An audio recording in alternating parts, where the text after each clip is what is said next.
T20 world cup 2026 स्पर्धेच्या अंतिम सामन्यात भारताने न्यूझीलंडला 96 धावांनी पराभूत केलं आणि जेतेपदावर नाव कोरलं.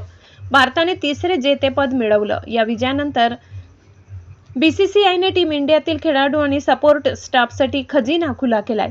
बीसीसीआयने टीम इंडिया विजयी होताच 131 कोटीचं बक्षीस जाहीर केलंय.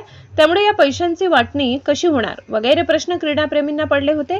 रिपोर्टनुसार T20 वर्ल्ड कप 2026 स्पर्धा जिंकल्यानंतर संघातील 15 खेळाडूंना प्रत्येकी 6 कोटींची रक्कम मिळणार आहे. म्हणजेच खेळाडूंमध्ये एकूण 90 कोटी वाटले जाणार आहेत.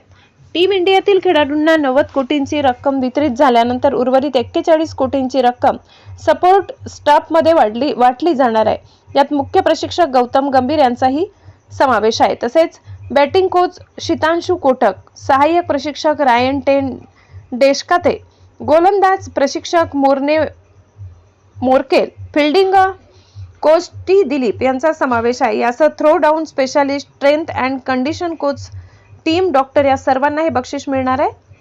टीमच्या सपोर्ट स्टाफमधील किती जण आहेत याचा अंदाज नाही, तरी प्रत्येक सदस्याला 2 ते 3 कोटी रुपये मिळू शकतील.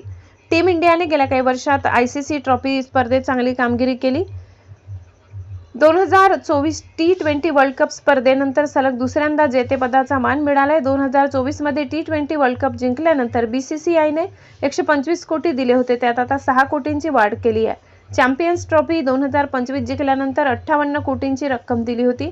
आता टीम इंडियाचं लक्ष वन डे वर्ल्ड कप 2027 स्पर्धेकडे आहे. असं असलं तरी भारताने वर्ल्ड टेस्ट चॅम्पियनशिपचा किताब जिंकावा असाही एक वर्ग आहे.